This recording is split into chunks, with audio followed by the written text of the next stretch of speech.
All right, ladies and gentlemen, hello everybody. Hi, my name is Darius Anucauskas, and I'm the Chief Market Analyst here at Markets.com. And today is Tuesday, ladies and gentlemen, the 10th of June 2025 still. So, yes, I just wanted to quickly record a little video for you about the upcoming event, which is tomorrow, and that's the US CPIs, which I think that have been kind of long awaited already because, again, we know that there's a little bit of a feud between the White House and the Fed, although it calmed down a little bit. However, it did not disappear anywhere. So, look, um, before we jump into all that action, let's quickly have a read through our risk disclaimer. So, yes, the content we produce does not constitute investment advice or investment recommendation and should not be considered as such.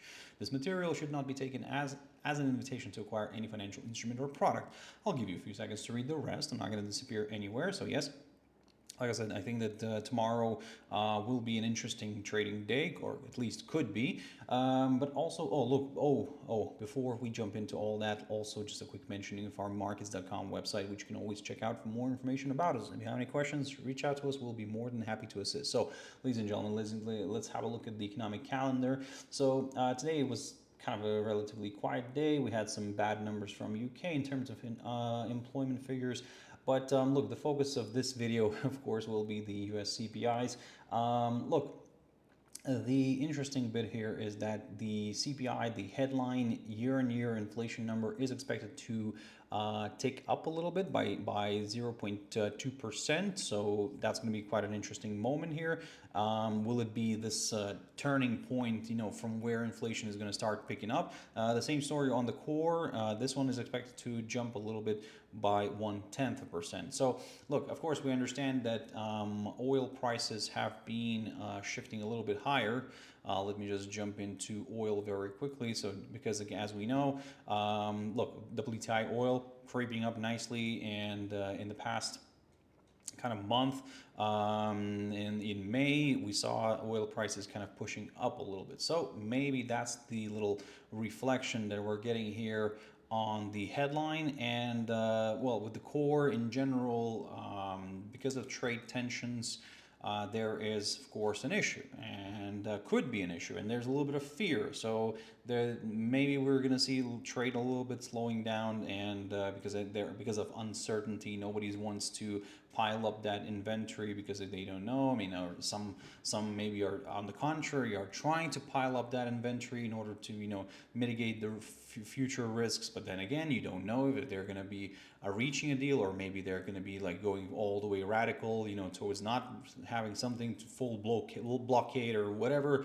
But again, that's the thing. There's so much uncertainty, and that's where I think businesses are kind of maybe without, let's say, something happening already bad, they're increasing the cost just a little bit, just to kind of protect themselves, just in case. If what we'll drop it, it's fine. But at the moment, I think that yeah, the uncertainty is the problem in all this. Well, to be honest, as always. Look, but this is what we're watching. Look, the interesting bit is that the 2.9, the 2.5, so it's basically still above Fed's inflation target, and we know that the Fed has been on the calm side, and we know that the Fed is deciding on its interest rate next week, and that's going to be an interesting moment here. So we do understand that the rate will remain the same at in the same range between 4.25 and 4.50. That's something that the White House doesn't really like. However, I think that the Fed is doing a good job, and I think that so far they're not giving up. They don't want to drop the rate lower if they suddenly see that inflation starts picking up. So on the contrary, they will have to start hiking rates. But again, I think that they're trying to stay put.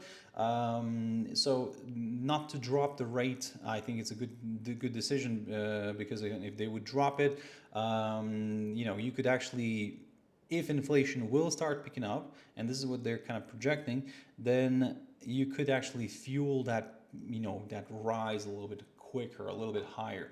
So yeah, that's where we don't want to see that. However, let's see what's going to happen with the numbers in terms of inflation. If those come out on the higher side, then probably you will see the White House kind of easing off a little bit, backing off from the Fed. However, if inflation comes out somehow lower than the forecast, or maybe even lower than the previous, I mean, that would be a interesting moment. But and then that's where we could see some renewed maybe attacks on the Federal Reserve, about like to encourage them to go and cut rates. Again, like I said, a lot of speculation, a lot of things. If you are trading, please do consider all these things. However, I strongly recommend to wait until the numbers come out, and then you can do something about it if you're comfortable with that. Because again, trying to kind of predict before, we can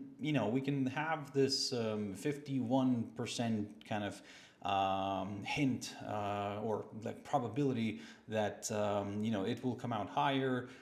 But the 49, we should not exclude the 49, right? I mean, so, like I said, it's just an example. But the thing is, looking at this picture right now here, oil is pushing nicely to the upside, yes, but we are approaching a key area of resistance. But look, with oil, I will talk about this in a probably separate video, so you can check us out on TradingView as well, where I talk about these other instruments separately. So yeah, YouTube here, I check us out everywhere. Honestly, I YouTube and TradingView videos. Then yeah, I mean, you can check out the information which I post there on my analysis, and I picked up an oil recently, so yeah, you can have a look at that one. But look, the main focus on this video is the dollar. It's the U.S. Information here, the U.S. data, and looking at this picture right now. Look, the technical picture, of course, shows us that we're still bearish. We're still trading below this downside line taken from the highest point of February of this year.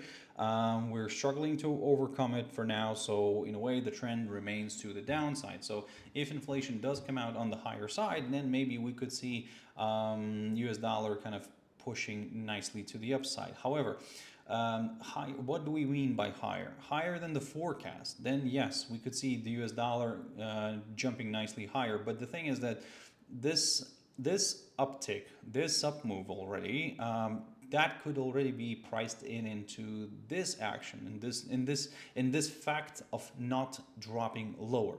So if the market has already priced in the fact that there's going to be slightly higher inflation, then but still there's not much positivity around the dollar because again of the trade wars and everything like that. Then that's what it's basically allowing the dollar not to fall lower.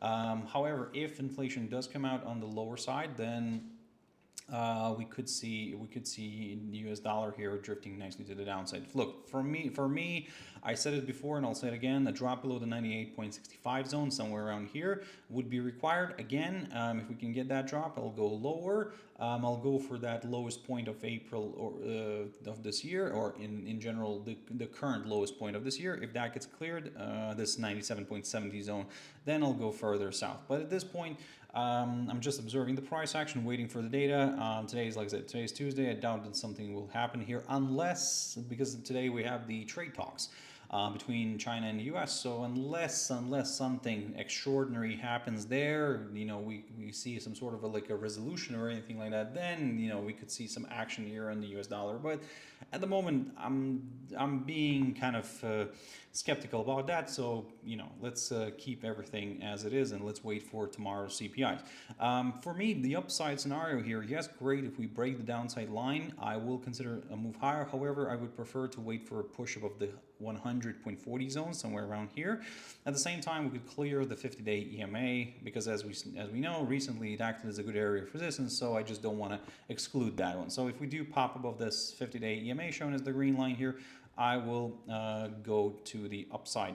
In terms of indices, let's have a look at what's happening here. Look, I talked about this before. I said to you that, look, my barrier here is this 42,000 kind of 850 zone ish.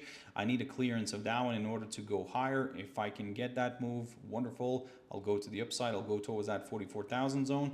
But at the moment, I'm just being very careful, cautious, and carefully monitoring those headlines coming out from the trade negotiations. And at the moment, like I said, it's a little bit a waiting game. The S&P 500. I talked last week about the 6,000 zone, so we cleared it. I'm still targeting the upside, to be honest. Just looking at this, and yeah, I think it's quite logical to say that. Nasdaq, similar way. Look, now with Nasdaq, because it's a tech company, I think we're also watching this company here as well. So the Nvidia, because these guys, look, they're going to be heavily dependent on what's happening right now in the trade talks. I mean, they're going to get the green light for the chips to send chips to China or not. And that's how, like I said, that's how Nasdaq could react. Let's see. Like I said, for now, we're in this kind of waiting game. So in general, like I said, that's the situation here with the US dollar. If you're trading currencies, AUD USD is somewhat positive, still looking to the upside here. But again, it could still drift low. It has been like kind of moving sideways here a little bit, maybe even I would say in a nice kind of a rising channel formation, maybe, if we want to draw it this way. But again, maybe it's not a rising channel, maybe it's actually somewhat of a rising veg eventually. Like I said, it's unclear a little bit, so we're not really focusing on this formation too much. But in general, the trend remains to the upside. The short-term trend remains to the upside. So hey, let's continue aiming for that one. In general, I think that what we could reach here, if we're looking at this, maybe just maybe something around these lines here, this downside line. So maybe this could be a nice good target for now, and then we'll take it from there.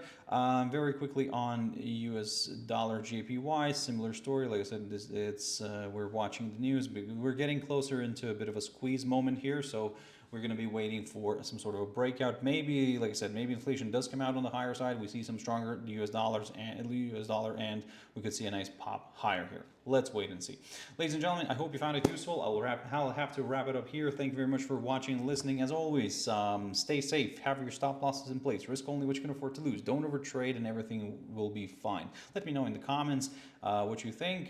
Please don't forget to like and subscribe. The usual stuff that we all ask. But yeah, thank you very much, and have a beautiful day. Bye-bye.